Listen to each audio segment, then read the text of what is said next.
Hi guys, and welcome to episode 5 of ABC. Today I am back down at Stanwick Lakes, but this time I am on Roman Lake, the syndicate lake that I am very lucky to be a member of. Temperatures right now are over 30 degrees. There's lots of fish cruising around on the surface. It's absolutely prime floater fishing conditions, and that's the subject I'd like to cover in this episode.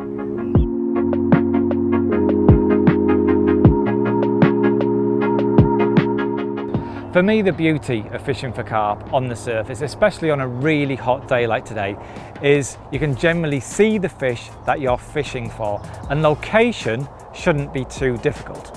Now, for example, when I got here today, I had to walk around the lake and there was lots of areas that I could rule out where I wasn't seeing fish, and you should be seeing carp on a day where it's 30 degrees, very little wind, you should be finding carp. So there's lots of areas I could rule out. Then I came to this narrow arm of the lake that's connected to the main body. The wind is gently pushing down here, and when I came here, it didn't take me long before I could spot carp. There's quite a few fish milling around, probably about 20-25 yards from the bank, including some real chunks too. So what I'm going to do now, I'm going to get some bait in the swim, and hopefully we can get them feeding.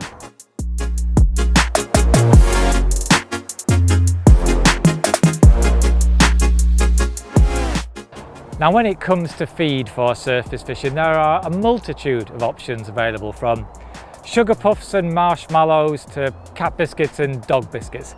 But for me, the standout bait for fishing on the surface is without a doubt floating trout pellet. Now, I know a lot of people like to use dog biscuits in these situations, and I'm not saying floating dog biscuits won't catch you carp. They have caught so many carp over the years and will continue to do so.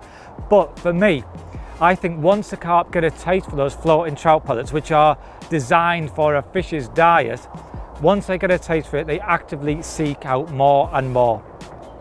And for me, it's a big edge, especially when the carp are feeding a little bit tentatively and not really wolfing down the floaters. In these situations, trout pellets score above anything else. Now, I always take 2 different sizes of floating trout pellets with me for a session. Here I have a bucket of 11mm floating trout pellets,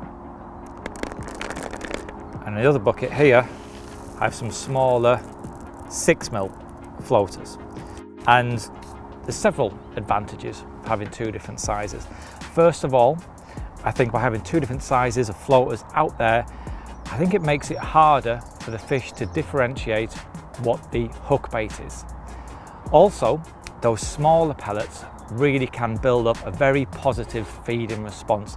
Maybe it's because it's more like what their natural food items are, I don't know, but once they start feeding on those smaller items, they seem to become almost preoccupied. Also, because they have to eat a lot more of them before they get full, they will feed in the area for longer. And the longer those carp are feeding in the swim, the better your chances of catching.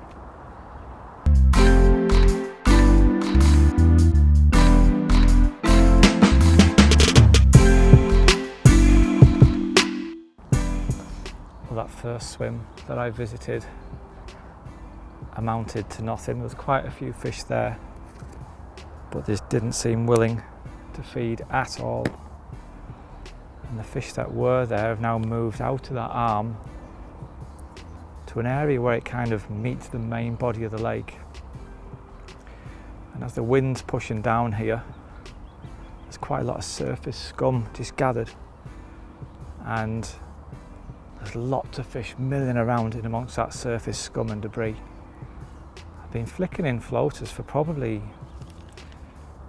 about half an hour. And they've just started taking now, and there's quite a few fish taking. So I think it's about time I made a cast. There's some big fish there as well. There is some really big fish. Right, I'm going to sneak towards the front of the peg to make this cast. A lot of the fish are fairly close in, to about halfway to the opposite bank. But what I'm going to do, I'm going to cast the float really close to the opposite bank, and then slowly retrieve the float and the rig in amongst these feeding fish. If I was just to cast this in amongst the feeding fish, it'd be game over. And it'd be over before it even started. Right, I'm going to sneak in place now and make this cast.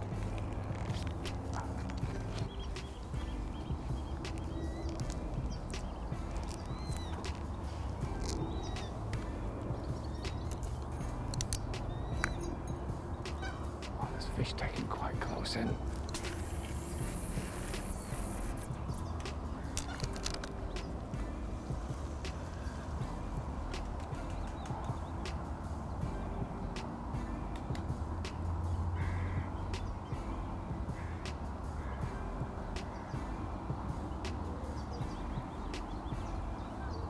So what I'm doing now, I'm sneaking the float in place, but at the same time keeping all the line off the surface as I'm doing it. So I'm not dragging the line sort of through the swim, I'm just gently retrieving that float.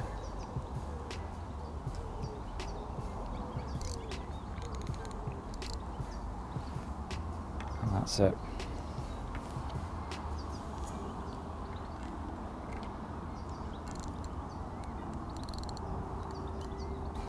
Right, that's in place. I'm going to sneak back. The beauty of this particular setup is you don't have to keep your eyes focused on the hook bait. It's a self-hooking setup, and when the fish has made a mistake, it's pretty obvious.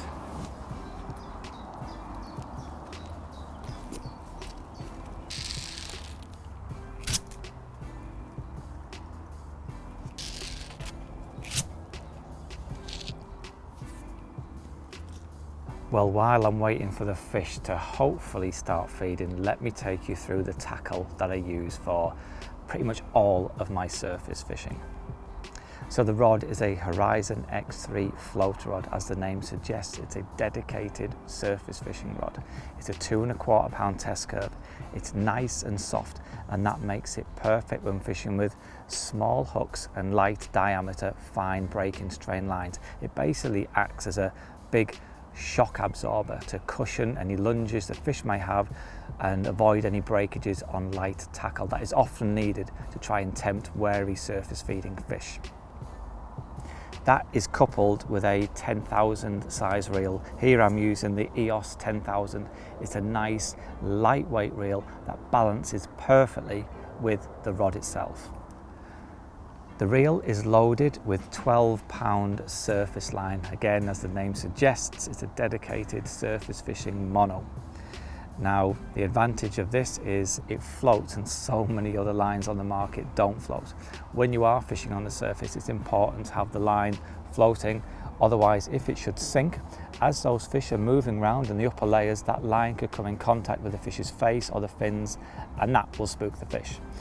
Now, the float I'm using here is a bolt bubble in the extra large size, and this is pretty much the only size I use out of the range, and it has several advantages by using it in such a big size. First of all, it allows me to cast a long way, so even if the fish are feeding on the surface up to 100 yards, I can still reach them with this float. Also, because I can cast such a long way, it allows me to cast generally beyond where the fish are feeding. So if I've managed to get fish feeding at anything up to 100 yards, I can cast this float past the fish and then slowly retrieve it in place, sneaking it right in amongst where those fish are feeding so they don't even know that the rig has been placed there. Also, this large size offers more weight, more resistance, and therefore it really emphasizes the bolt effect, especially when it's coupled with a short hook link, which I'll talk about now. So the hook link here, I'm using the Zig and floater. In this instance, there isn't much weed in front of me, so I'm using it in the 10-pound breaking strain. And again, it floats, which is very important. Like I said before, if that line should sink, as the fish are approaching the hook bait or feeding on free offerings, that line comes in contact with the fish's face or the fins, it will spook them. If you come down to the sharp end here, I'm using a size 10 Zig and floater hook. Even though these hooks have an out-turned eye, I like to include a bit of silicone to ensure that line exits straight. That way it doesn't narrow the gape, which will compromise the hooking properties of this setup. The hook bait, I've mounted a hookable soft floating pellet here, and I've set it up, it's knotless knot, almost like a KD style, almost as if it's been bait banded on. That way, when a fish is viewing the hook bait from below, the hook itself is masked by the silhouette of the hook bait. So it's going some way to mimic the free offerings as best as I can.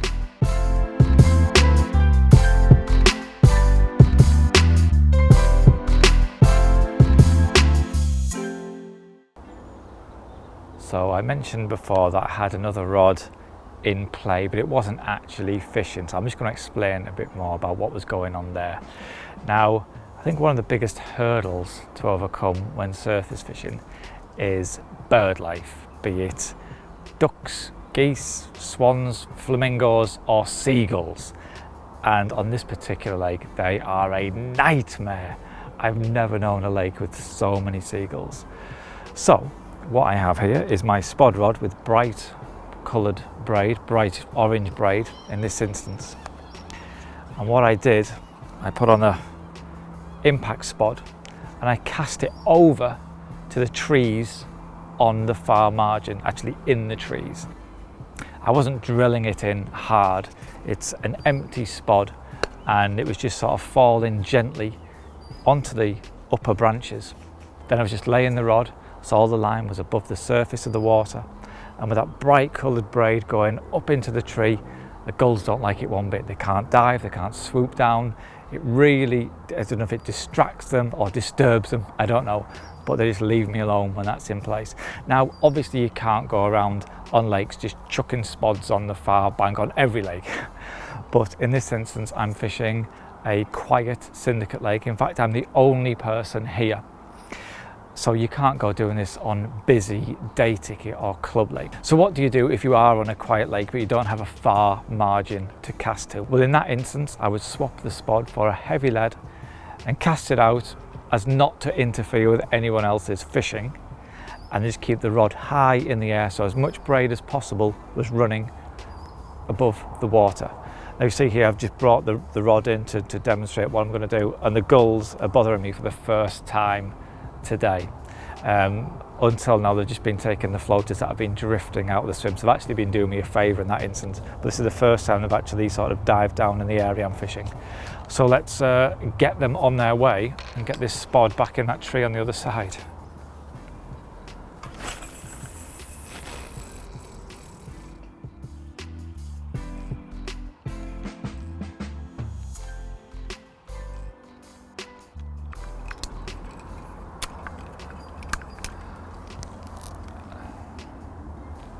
You see there, as soon as I've done that, the gulls have gone. Completely gone. They hate it.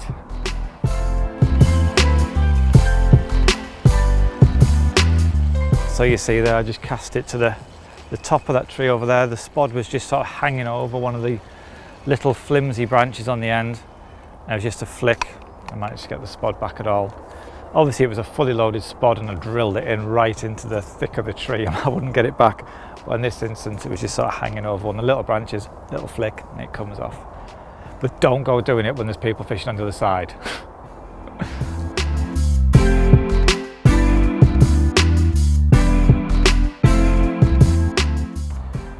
Now when it comes to introducing my floater freebies, there are two pieces of apparatus that I use. And the first one is a throwing stick. Now you might be asking, why would I use a throwing stick and not a catapult? Well, it has several advantages. I can get free baits out further with a throwing stick than I can with a catapult. I can also bait up single-handed. I can put the throwing stick, the end of the throwing stick, in a bucket of floaters, and even while I'm playing a fish, if the fish are still feeding out there, I can bait up one-handed, keep those fish interested, and hopefully when the fish goes in the net, I can cast back out and get another one. But also, I think the main reason I use a throwing stick is I found myself carrying out repairs on the catapult at really vital times. When the fish were feeding like mad, the elastic would break or the pouch would break. And you think about how much that catapult is in use during a typical floater session. It's in constant use, baiting up, and inevitably breakages are going to happen and you are going to have to carry out repairs. Whereas with a throwing stick, it won't break unless you stand on it, which I have done several times.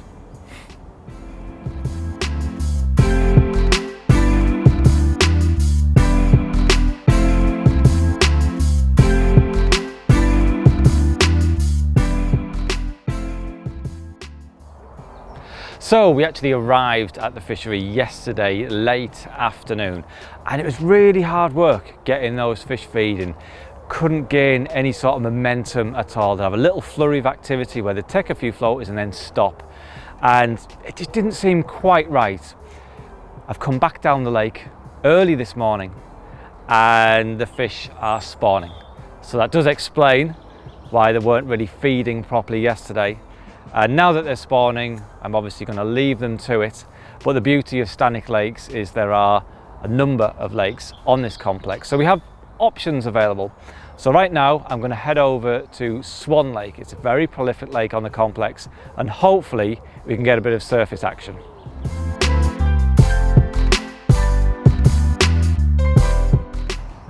So now I'm over on Swan Lake, and I guess this is a more typical fishing situation, if you like. This is a busy day ticket lake, but as is often the case, the corner swims are the last to go. And I've come here to a neglected corner of the lake, and it is one of the last swims remaining, but there's a lot of carp down here. I've already fired out a few floating trout pellets and they seem quite cooperative. So will the gulls, and that's going to be a bit of a challenge because it is a busy lake. I'm not able to cast on the far bank, not unless I hit that guy in the face with it. So I'm not able to cast on the far bank to get the line over, across and scare the gulls away. So yes, it's going to be a bit of a challenge, but yeah, I'm convinced we can get one on the bank.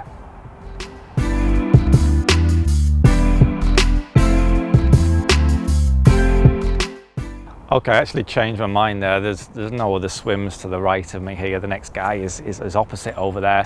So what I've done, I've just cast my spom just over the top of those really wispy, flimsy branches over there on that willow tree. And I've got my line going through the through the air, and the gulls and ducks and everything have gone. They've left me alone, and the carp seem much happier, because they've started feeding a lot more confidently now it isn't being bombarded with seagulls.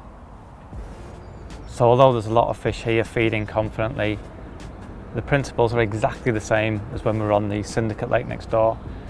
Where the fish are feeding, I've cast afloat well past them and slowly retrieved it in, sneaked it in position, and the fish are still feeding now. They're totally oblivious that the hook bait's been placed there.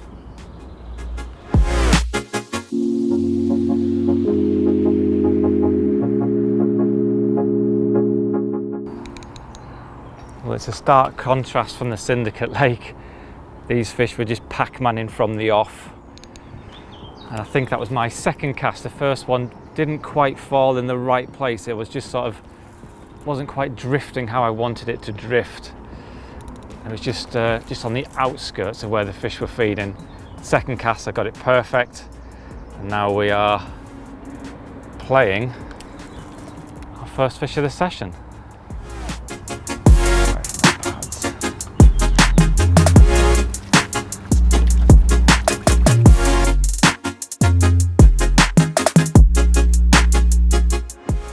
Well, he's an odd one. I guess that's what you call a character fish. Well, I've just unhooked him in the net. No need to get the mat out for him. Come on. He's fighting more now than he did on the way in. I guess that's what you call a character fish, I suppose. He's got bags of character. I know you want to go. I'm going to let him go anyway. There you go. I think he's camera shy. One of the most important aspects of floater fishing is feeding, in terms of quantity and also regularity. How much bait to put in and when to put it in. And I think the beauty of fishing for surface feeding carp is you can see when you need to introduce more bait and how much bait to put in, because you can see how those fish are feeding and how much they are feeding.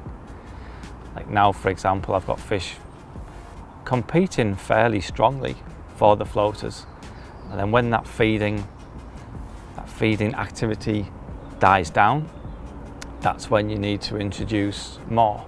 I think a lot of people can make the mistake of putting in too many floaters, and this can become a problem, especially when you're fishing a lake which isn't sheltered like this, and you do have a wind either off your back or coming from the side, and that can see the floaters drift out of the swim into someone else's water, and they can potentially capitalize on your hard work. We've got one.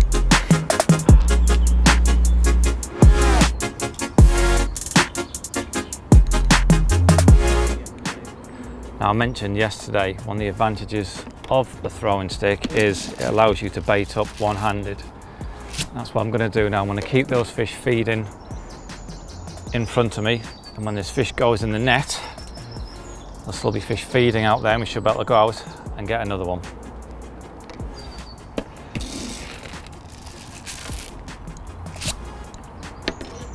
It really is a simple one-handed operation, and you could never do that with a catapult.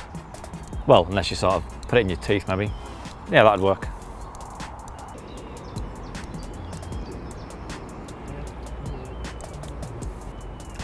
Even though this isn't a big fish at all, it really is so much fun, especially on light tackle. You can see the rod hooped right over there, cushioning everything.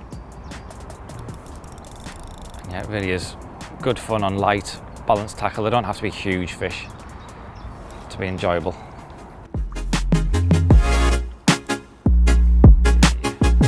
Got him. He's not a monster. That's a really nice looking mirror though. Real solid fish actually. Probably about 10 pounds, something like that. Maybe he's a bit more, maybe he's 11. It's quite a solid fish. Yeah.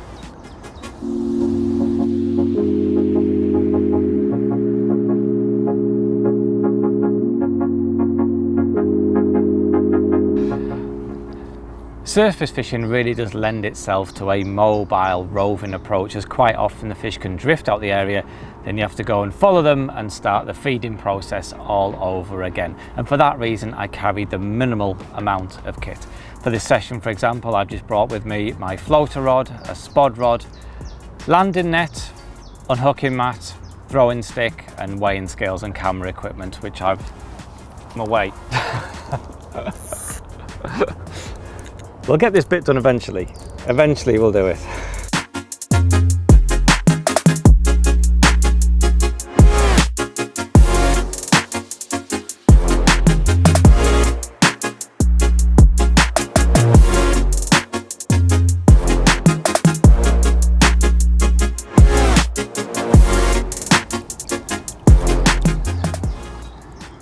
Well, that's the third fish in about an hour's angling.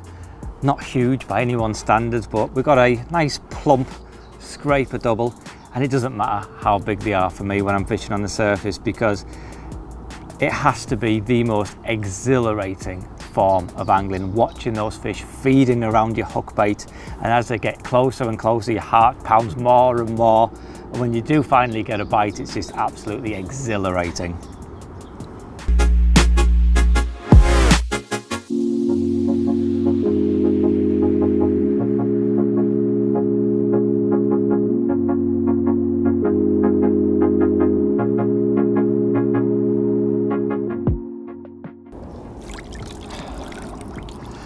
So this fish came after about an ever such a slight change to the end setup. I had noticed a few fish that were getting away with it. They were putting the lips over the hook bait and not getting hooked. So I shortened the hook length down to about 18 inches. That way, as soon as they put the lips over that hook bait, they feel the full weight of that bolt bubble. And this was the first time the fish approached the hook bait and we nailed him. So yeah, it's always nice to get a bit of a result after a slight change.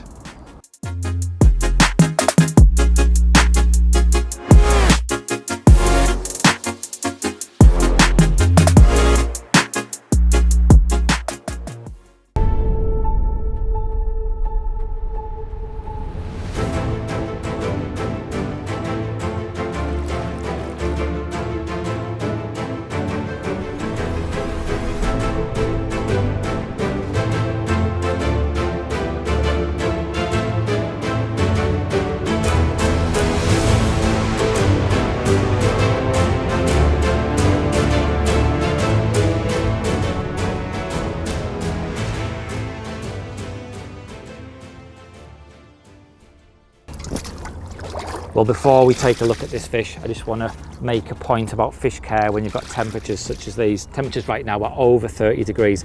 So it really is important to make sure that your unhooking mat, weight sling is wet just before you put the fish on them. Otherwise, they can get very, very warm and that isn't good for the fish at all. So make sure the mat, the sling, etc. are really wet. In fact, the age-old adage of the wetter the better has never been more true in this instance. Well, this is fish number 5 from a very fun-filled couple of hours floater fishing.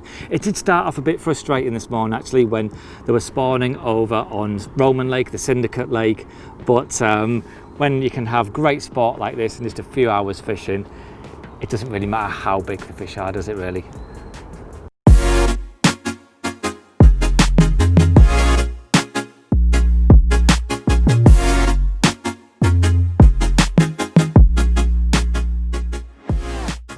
Well, that brings us to the end of this floater fishing session. It's a shame we were unable to catch one of the big fish from Rome and the Syndicate Lake, but when fish are spawning, you really should leave them to it. So instead we came over onto Swan Lake and it's been a great couple of hours. 5 fish in just a couple of hours fishing, and it wasn't quite as easy as I thought. I did have to think about what I was doing. I did have to make changes in order to keep the bites coming, and it does feel a bit more rewarding when you're doing that, and the thrill of just watching those fish feeding around your hook bait, watching them take every floater apart from the one that's on your hook. It's frustrating and exciting at the same time. But before we go, we have a competition, and this time you can win some of the end tackle that I used in this video. So you can win the surface fishing line, the bolt bubbles, zig and floater hookling, the zig and floater hooks, silicone, and even a pack of boilie stops. Why not? And all you have to do to stand a chance of winning that lot is just tell me what was the name of the main line that I used in this video. Put your answer in the comments section below and we will pick a winner from all the correct answers at random in the next episode. So until then, stay carpy and I'll see you soon. So now it's time to announce the winner from the last episode, and the question was, what rod and reel did I use during that stalking session? There was lots of correct answers, but the winner that we chose purely at random, who answered correctly that I was using the Explorer rod and EOS Pro 10,000 reel, was Lee Hubbard. Well done, Lee. To claim your prize, all you have to do is drop me a message on my Facebook page or on my Instagram page and we'll take your details and get those bits out to you. Well done.